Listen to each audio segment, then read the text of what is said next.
They called it Blackwood Forest, but locals whispered darker names. The Whispering Woods, the Forest of Lost Souls. To outsiders, it was just another patch of ancient woodland, but to those who grew up in its shadow, Blackwood was a place of secrets and silent warnings.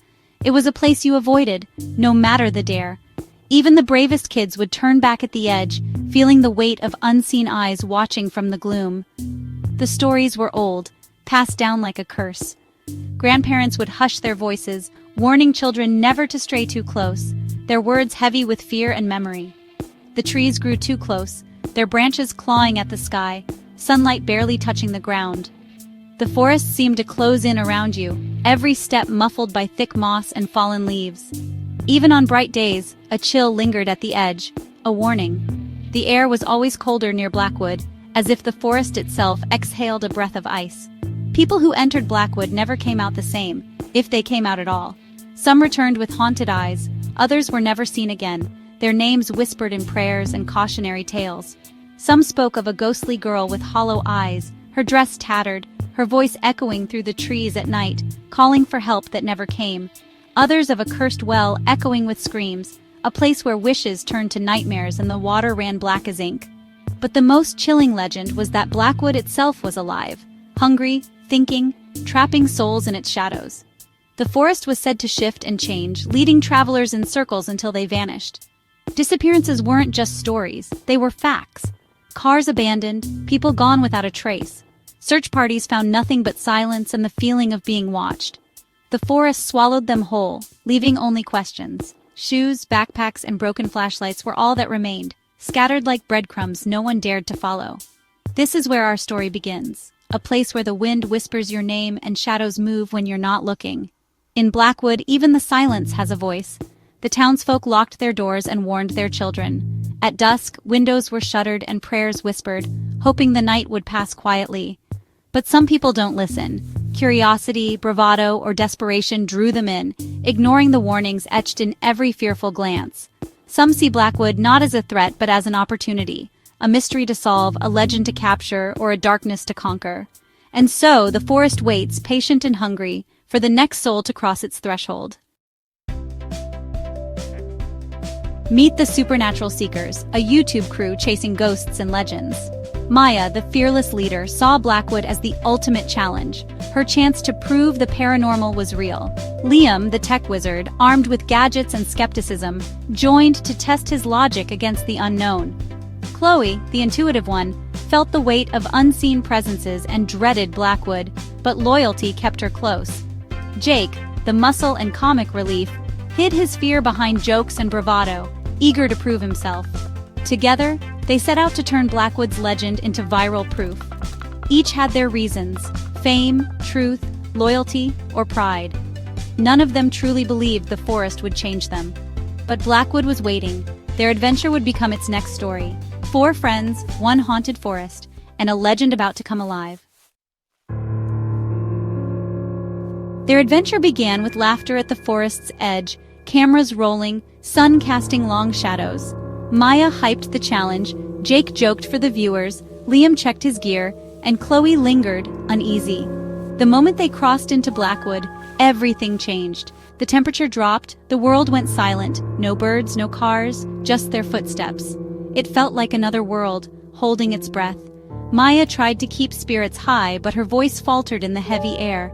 Jake's jokes faded, Liam's gadgets showed a sudden, inexplicable chill. Chloe whispered, "Something's wrong, it feels watchful." Liam's meters read nothing, but even he felt the unease. The forest was dead quiet, no life, just ancient trees leaning in, listening. Every step deeper, the sense of being watched grew. The legends felt closer, more real. They pressed on, nerves fraying. Blackwood was already working on them, and it was only the beginning. Trouble started with Liam's gear. What should have been a routine check turned into a nightmare.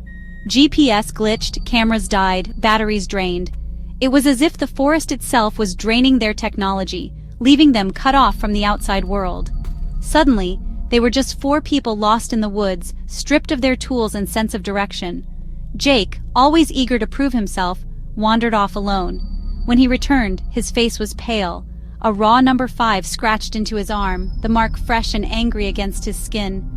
"I didn't feel anything," he whispered, voice trembling as he tried to hide his fear. But fear was breaking through his bravado, and the others could see it in his eyes. Panic set in.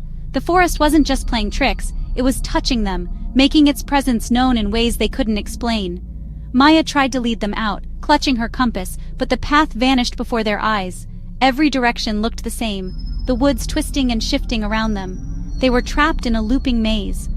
As darkness fell, the air grew colder and the trees seemed to close in tighter. Their flashlights revealed only more shadows, the beams swallowed by the thick night. Then, in Chloe's beam, a ghostly girl appeared by a decrepit well, her eyes hollow, her dress fluttering in a wind that didn't exist, then vanished. They approached the well, lowering a camera inside, desperate for answers. The footage showed only stone, endless and cold, but the audio caught a faint, chilling nursery rhyme, an echo from the past, proof that the legends were real, and now they were part of them, their own story woven into the fabric of Blackwood's haunted history. The forest was closing in, fear was taking hold, and hope was slipping away with the last light. And the night was just beginning. Blackwood was awake, and it was watching. Night brought no rest, only nightmares and whispers. Maya dreamed of trees calling her name. Liam saw screaming faces in static. Jake felt the number 5 burning on his skin. The whispers grew louder, twisting their fears. "You're alone, Maya. He's marked, Jake. You're one of us now."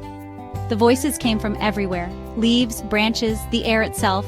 In the morning, they found their footprints leading into camp, but none leading out. Impossible, and the prints were reversed. Liam's logic failed. The forest was rewriting reality.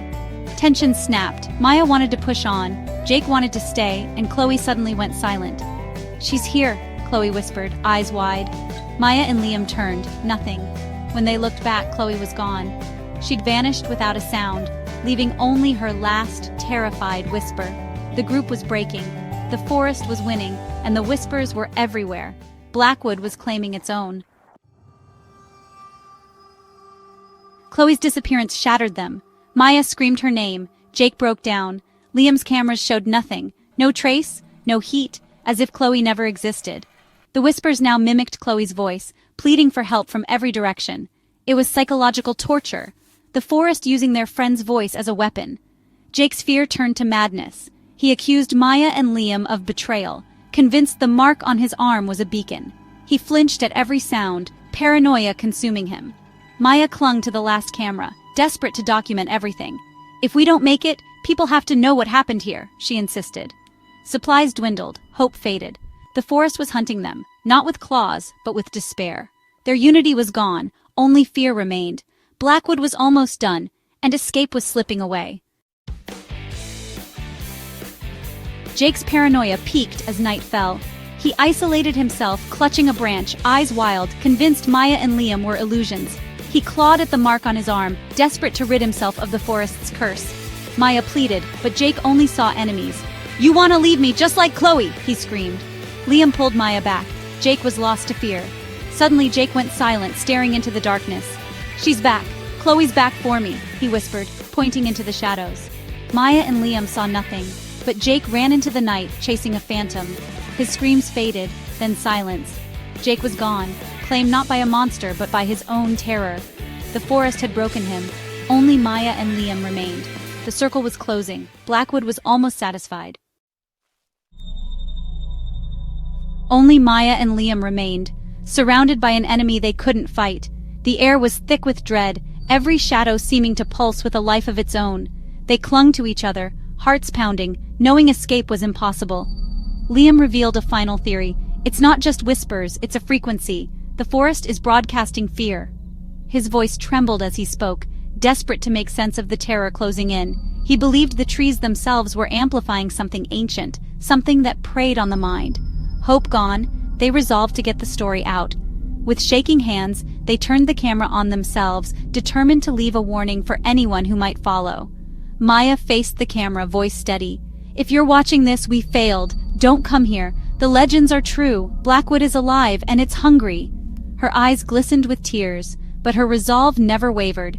She wanted the world to know the truth, even if it cost her everything. As she spoke, shadows moved, coalescing into faceless, human-shaped figures. The darkness seemed to breathe, drawing closer with every word. Liam dropped his gear, terror overwhelming him. The weight of the forest's gaze was unbearable, pressing down on his chest like a physical force. The figures glided closer, cold and silent. Their presence was suffocating, as if the night itself had come alive to claim them. The camera fell, capturing the canopy above. Branches swayed, blotting out the moon, as if the forest was closing in for the final act. Liam's screams were cut short. The silence that followed was more chilling than any sound, echoing through the empty woods. Maya whispered, "Chloe?" As a pale, hollow-eyed face leaned into the frame, the girl from the well. Her presence was both a question and a curse, a final answer to the mystery. The footage cut to static. The world would never see what happened next. This was the last upload to the Supernatural Seekers channel. Their final message was sent, a digital echo in the void. The world watched in horror. Viewers everywhere felt the chill, the sense that something had crossed over from legend into reality. Blackwood's legend was now global. News outlets and social media exploded with theories, warnings, and fear. The forest had claimed its story, and its victims. The evidence was scattered, but the warning was clear.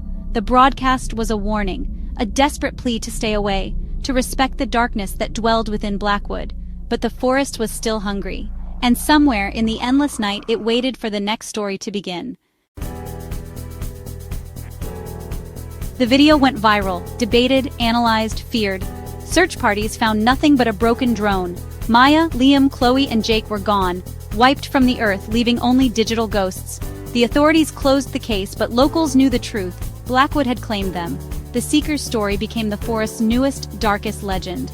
Months later, a hiker found a fresh carving on a tree at the forest's edge, a number 5, the same as Jake's mark. 4 entered, but the forest counted 5.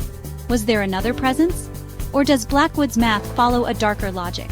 Perhaps it counts not the living, but the spirits who stay. The legend deepened, the mystery unsolved. Blackwood waits for the next curious soul. Its hunger never ends, and its whispers never fade.